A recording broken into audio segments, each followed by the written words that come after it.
Mi nombre es María José Acosta y yo les voy a dar una breve introducción sobre la escuela estratégica. La escuela estratégica se centra en resolver los problemas familiares por medio de estrategias específicas con el fin de alterar esos comportamientos disfuncionales dentro de un sistema familiar. Asimismo, los terapeutas incluidos en esta escuela consideran que los comportamientos se dan de manera repetitiva y es necesario establecer unas estrategias para romper con ese ciclo. Bueno, empezamos la línea del tiempo con 1951 cuando Gregory Bateson, Donald Jackson, I. Hartley y John Bearland comienzan a indagar sobre la cibernética y incluyen el concepto de doble vínculo, que hace referencia cuando en un mismo núcleo familiar hay mensajes contradictorios y determinaron que estos mensajes contradictorios puede ocasionar en la familia, en miembros de la familia, la esquizofrenia. Con 1954, en donde Batson y su equipo reciben fondos de la Fundación de Mary, esto con el fin de seguir estudiando la esquizofrenia y cómo influye en el círculo familiar. Después de un largo tiempo de investigación, este concepto, la esquizofrenia, se vuelve la base para poder estudiar la terapia familiar estratégica. Bueno, ahora en 1956 se publica un artículo que es muy importante para estos autores mencionados anteriormente. El artículo se llama Dower and Theory of Schizophrenia. Este artículo trata de enfatizar en que los problemas mentales como la esquizofrenia no solo se deben interpretar de manera psicológica y biológica individualmente, sino que también existe una interacción y una comunicación dentro de las familias que puede contribuir a que este proceso mental se desarrolle. En 1958, según el equipo de Batson y los otros diferentes autores, Paul Waterwin, que su trabajo se enfatiza más que todo en cómo la comunicación humana y los patrones de interacción. Mi nombre es Yajaira Tirado, continuemos con la década de 1960.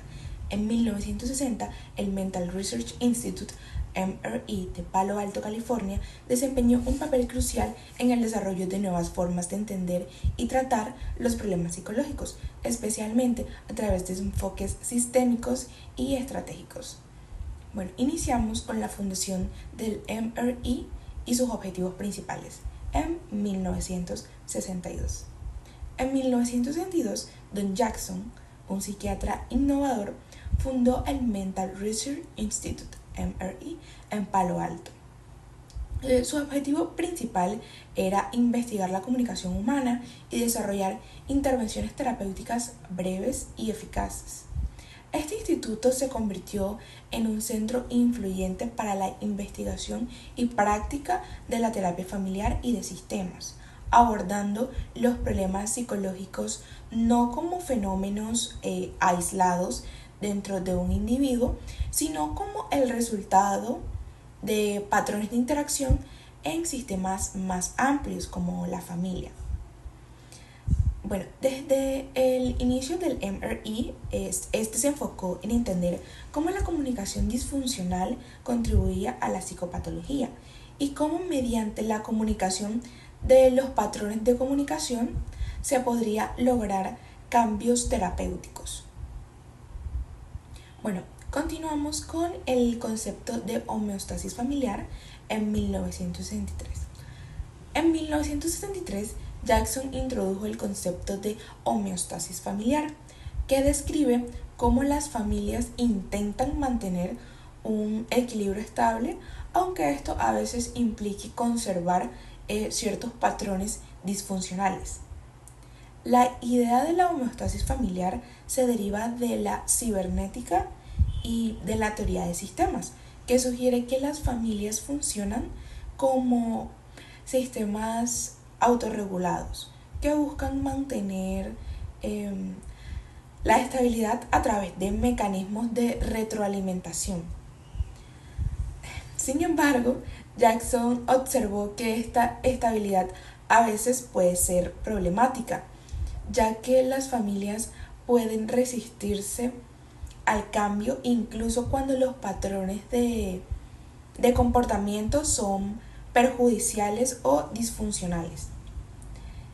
Este concepto fue fundamental para la comprensión de la resistencia al cambio en la terapia familiar y se convirtió en una base teórica clave para las intervenciones del MRI. Luego continuamos con el desarrollo de la teoría de la comunicación humana en 1967. En 1967, Paul Watzlawick, Janet Benvink y Don Jackson publicaron el influyente libro Pragmatics of Human Communication. Este trabajo presentó una teoría de la comunicación humana basada en los principios de la cibernética y la teoría de los sistemas. Ellos plantearon que la comunicación es un proceso complejo que incluye no solo lo que se dice, o sea, el contenido, sino también cómo se dice, que pues sería la relación. Uno de los postulados principales de esta teoría es que no es posible no comunicarse, ya que incluso el silencio o la inacción pueden transmitir mensajes significativos en una interacción. El libro introdujo conceptos claves como los niveles de comunicación, acá encontramos el contenido y relación, también los axiomas de la comunicación, por ejemplo la imposibilidad de no comunicar, la puntuación de la secuencia de eventos en la comunicación, entre otros. Y la idea de que los síntomas psiquiátricos pueden verse como intentos de solución a problemas de comunicación mal estructurados. Estos principios fundamentaron lo que luego se conocería como terapia breve estratégica, un enfoque centrado en identificar y modificar patrones disfuncionales de interacción de manera rápida y eficaz. Luego encontramos el impacto del MRI en la terapia familiar y de sistemas. El trabajo del MRI en la década de 1960 revolucionó la terapia familiar y la teoría de sistemas aplicadas a la psicoterapia. Al cambiar el foco de la patología individual a los patrones de interacción dentro de sistemas más grandes como las familias, el MRI ayudó a desarrollar técnicas de intervención que se centraban en alterar las interacciones para promover cambios positivos en el sistema completo. Esto sentó las bases para enfoques terapéuticos posteriores, como la terapia familiar sistémica y la terapia estratégica breve. Para finalizar, el MRI no solo contribuyó con conceptos fundamentales para la comprensión de la comunicación humana y los sistemas familiares, sino que también propuso métodos innovadores de intervención terapéutica que siguen siendo relevantes en la psicoterapia contemporánea. Para la era de los 70 se desarrollan técnicas terapéuticas y de difusión en el enfoque estratégico. Para el año 1971, John Wickland y Richard French, junto con otros colaboradores, desarrollan la terapia breve del MRI, la cual se centraba en la identificación de ruptura y patrones de la interacción que conformaban unos problemas en la comunicación familiar. Para el año 1974, nuevamente Finch con Wickland y otros colaboradores publican el artículo que llevaba como título El cambio de los principios con los problemas y la formación y la resolución de los problemas, el cual este texto se basaba mayormente en identificar la formación que detallaba las técnicas mediante los métodos estratégicos. Para el 1976, Jay Haley y Chloe Madanes establecen el Instituto de Terapia Familiar en Washington, titulado Familia y Terapia. En este se enfocaban mayormente en la terapia familiar, pero con un enfoque estratégico. Para el 1976, nuevamente Hailey publica un artículo como título Problema Solving Therapy. Problema Solving Therapy se basaba mayormente en cómo los terapeutas pueden identificar esos problemas que daban un entorno disfuncional y para esto darle un cambio. Luego, en 1979, Watzlawick y Wikilam, junto nuevamente con Finch, desarrollan la teoría del segundo orden de cambio, diferenciando entre cambios superficiales con cambios artificiales. ¿Sí? Esto en un primer orden. Mi nombre es Bradys Gómez y en esta línea de tiempo voy a hablarles sobre la consolidación, la administración clínica y la expansión de la terapia breve estratégica. Partiremos principalmente desde 1980. Jay Haley publica su libro llamado Salir de casa, la terapia de los jóvenes perturbados. Haley es un destacado terapeuta en el campo de la terapia familiar. En este libro, él explora cómo las dinámicas familiares influyen en los jóvenes cuando intentan separarse de su hogar. Él analiza el rol que tienen los padres y cómo las relaciones de poder y autoridad dentro de la familia pueden ser un obstáculo o una ayuda para los jóvenes poder que logren una independencia emocional y física. Haley pone un énfasis en las transiciones que ocurren durante esta fase y cómo pueden ser tratados terapéuticamente. Más adelante, en 1982, Paul Watzlawick publica La realidad inventada. Este libro se centra en cómo los seres humanos construyen su realidad a través del lenguaje, las percepciones y las narrativas sociales. Propone que la realidad no es algo objetivo, sino algo inventado o creado por las personas a través de sus creencias y su interpretación del mundo. Esta idea influyó significativamente en la terapia sistémica y breve estratégica, ya que se basa en la idea de cambiar la narrativa o la percepción de una situación que puede cambiar el comportamiento y la experiencia de las personas. Más adelante, en 1984, Jay Haley publica el libro llamado Terapia poco común, las técnicas psiquiátricas de Milton Erickson. En este libro, Haley presenta y analiza las técnicas terapéuticas de Erickson, un psiquiatra conocido por su enfoque innovador en el uso de la hipnosis y la gestión indirecta. Las técnicas ericksonianas se basan en las intervenciones estratégicas que utiliza el lenguaje de manera estratégico, ingenioso, también persuasivo, que provoca cambios terapéuticos, y este enfoque fue muy influyente en la terapia breve, ya que promueve las intervenciones rápidas y efectivas. En 1985, Giorgio Nardone comienza a trabajar con Paul Watzlawick. Giorgio Nardone es un psicólogo italiano. Comenzó a laborar con Watzlawick para expandir la terapia breve estratégica en Italia.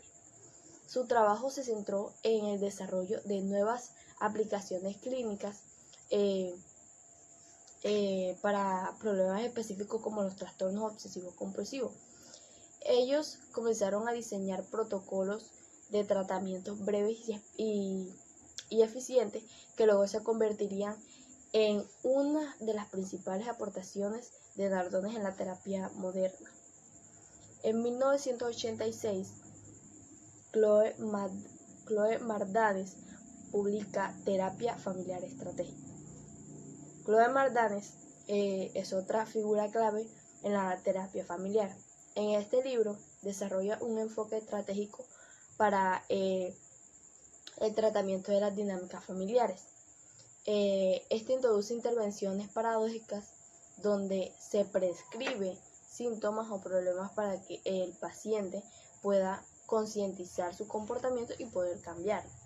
También utiliza metáforas como herramientas para ayudar a las familias a poder entender sus problemas desde un punto de vista diferente. y poder resolverlos de manera creativa. En 1987, Waslawicz, Weir-Catlett y Firth publican las técnicas del cambio, hacer terapia brevemente. En este texto, Paul Waslawicz, ellos ofrecen una guía práctica para implementar técnicas de breve contexto clínico. Es decir, ellos presentan estrategias específicas para generar cambios rápidos y en el comportamiento pues, de los pacientes.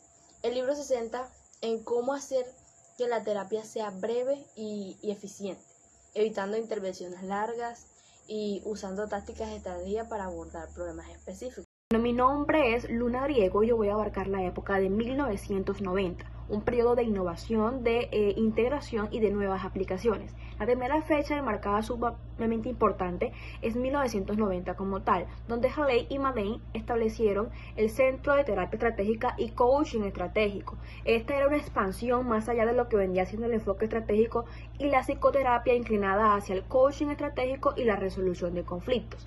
Cabe resaltar que el tema del coaching estratégico dentro de las teorías sistémicas se basa en la idea de que ni las personas ni los problemas pueden entenderse de forma aislada, sino como elementos que hacen parte de un sistema que está estrechamente interconectado.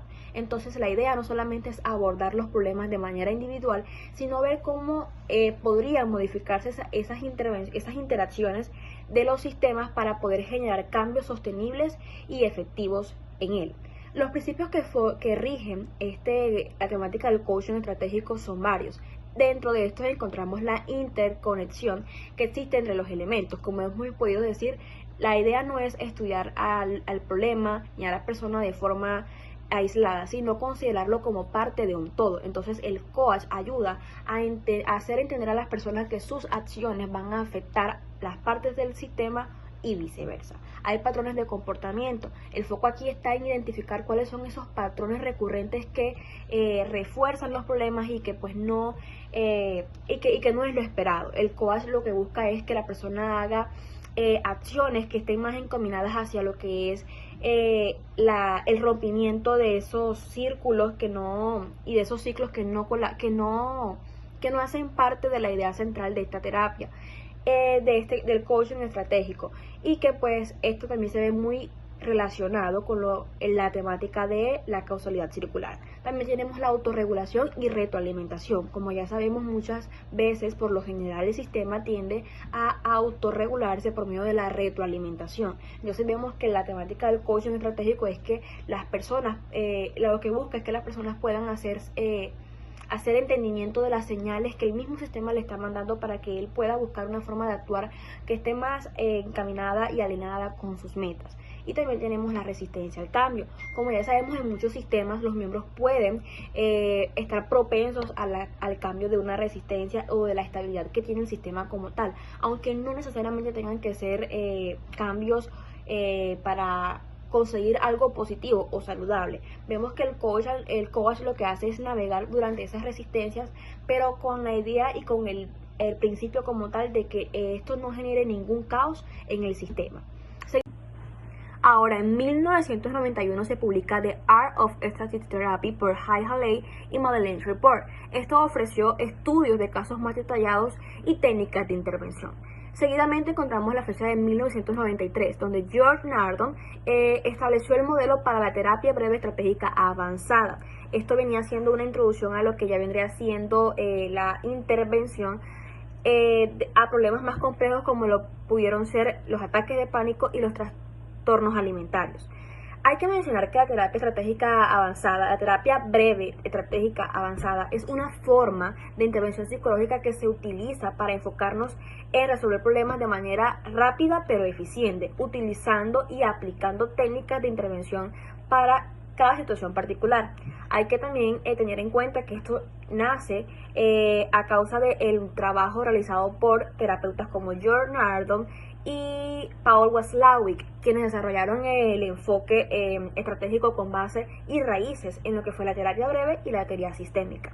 Hay que mencionar que esto también tiene unos principios sumamente importantes en el que encontramos en primer lugar la solución de problemas específicos. A diferencia de otras terapias más tradicionales que se pueden centrar en lo que fue el pasado o los orígenes profundos de los problemas, esta teoría y esta terapia se basa en buscar soluciones prácticas y específicas para los problemas presentes. Y también vemos un enfoque no en el cómo y no en el por qué.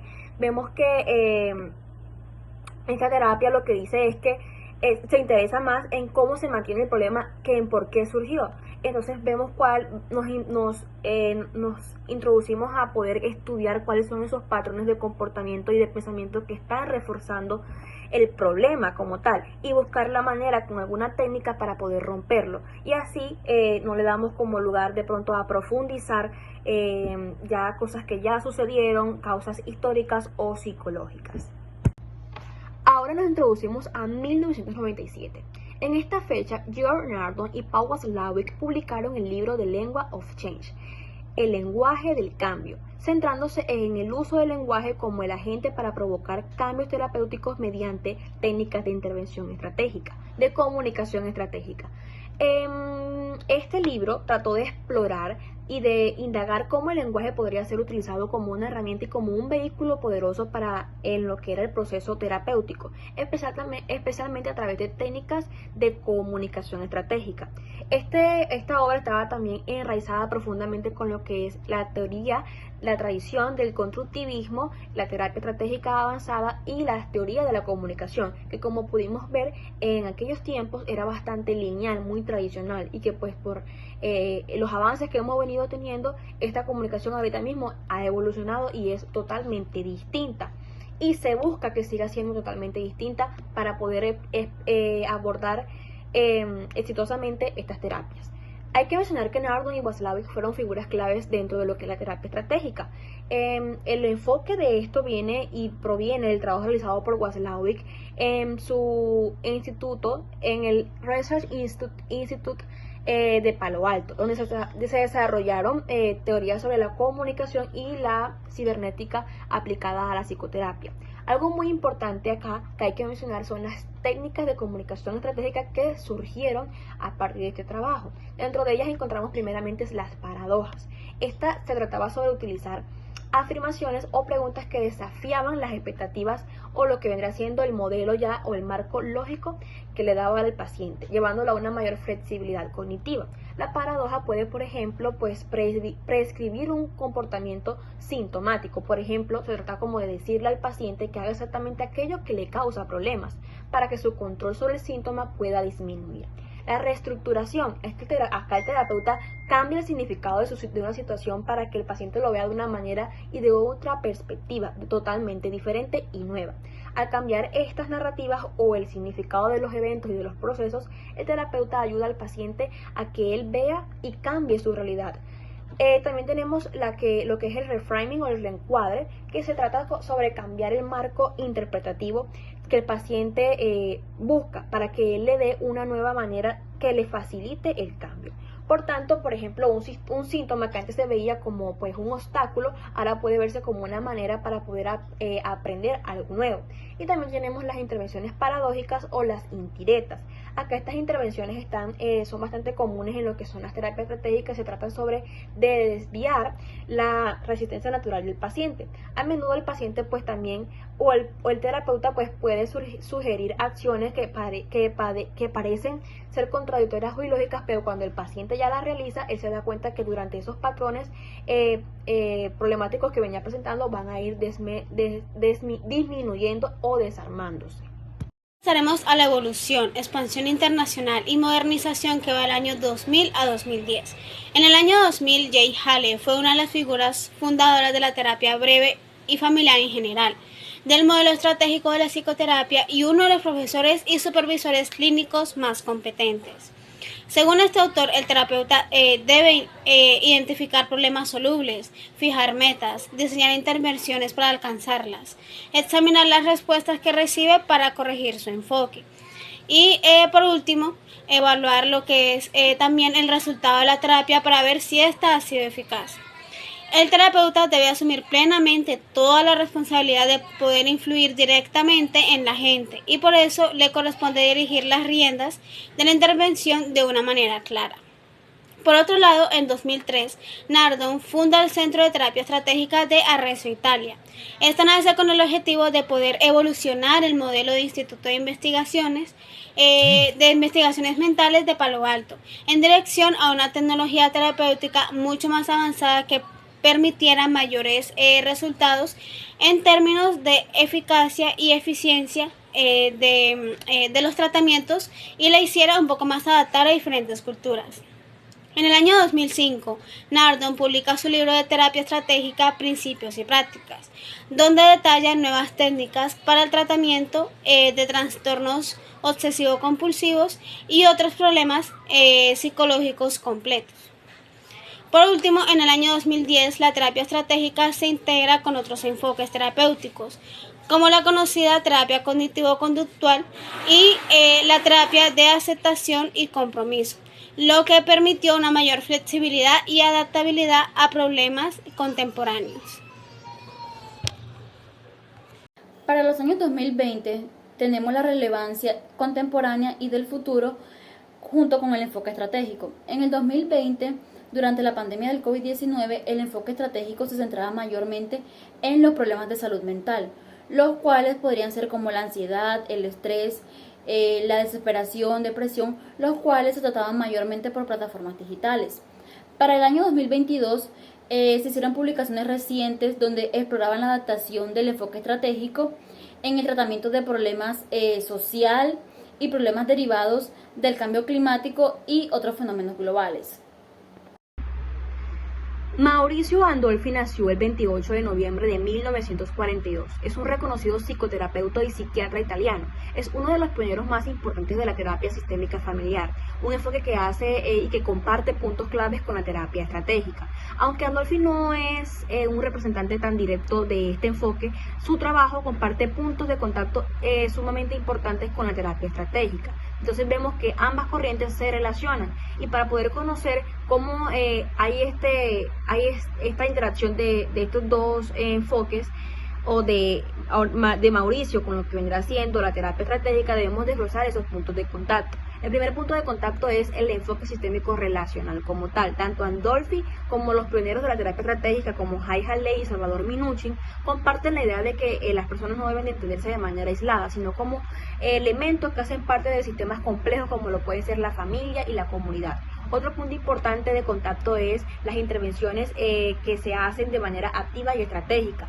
Aunque Gandolfi tiene una visión hacia lo que vendrá siendo el componente de la emoción, comparte con la terapia estratégica la utilización de intervenciones activas para poder romper esos ciclos de comportamiento que se vuelven disfuncionales y repetitivos.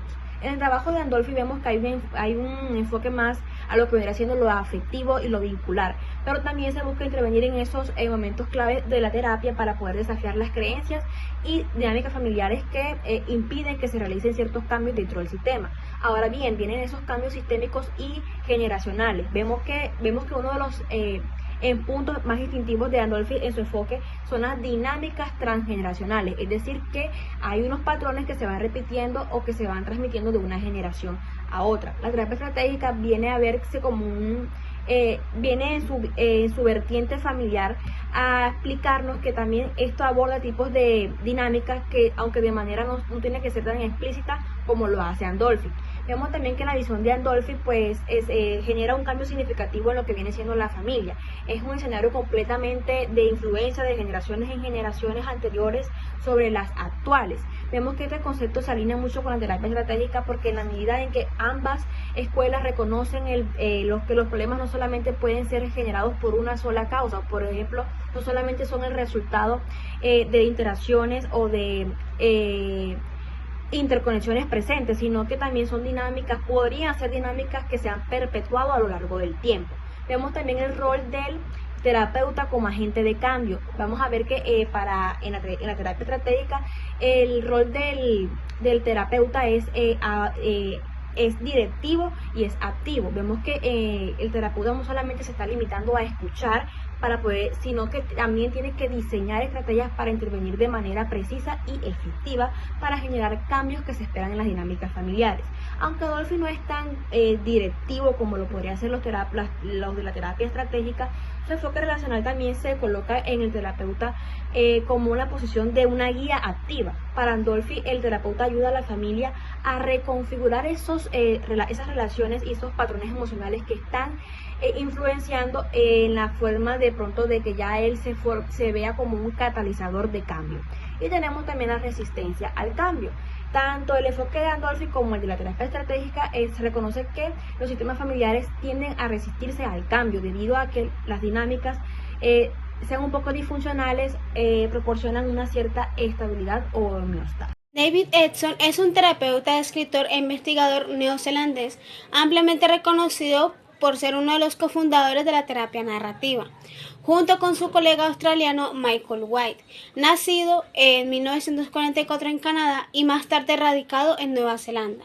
Edson es una figura clave en la terapia familiar y de pareja, y es conocido por su enfoque innovador y su trabajo centrado en historias de vida de las personas. También Edson no está relacionado directamente con la escuela estratégica de Palo Alto, ni hizo aportes específicos a ella. Sin embargo, su trabajo en la terapia narrativa comparte algunas similitudes filosóficas con el enfoque sistémico y constructivista de la escuela estratégica. Por otro lado, mientras que ambos enfoques buscan provocar cambios a través del lenguaje y de la transformación de significados, la terapia narrativa se distingue por su enfoque en la colaboración, la descentralización del poder del terapeuta y el rechazo a las intervenciones directivas o paradójicas. Para finalizar, la escuela estratégica, fundada en los años 50 por Gregory Bateson y sus colaboradores, ha experimentado una evolución significativa desde sus principios teóricos iniciales, centrados en la cibernética y la teoría de la comunicación, hasta convertirse en un enfoque terapéutico influyente en el tratamiento de problemas psicológicos. A través de su desarrollo, el enfoque estratégico ha integrado técnicas como la terapia breve, las intervenciones paradójicas y el uso del lenguaje para el cambio terapéutico. Desde su consolidación en las décadas de los 80 y 90 hasta su adaptación contemporánea a nuevos desafíos como la pandemia de COVID-19 y problemas emergentes, la terapia estratégica ha demostrado ser flexible y relevante. A futuro, este enfoque continuará evolucionando y adaptándose a las necesidades de la sociedad moderna, integrando nuevas tecnologías y colaborando con otros modelos terapéuticos.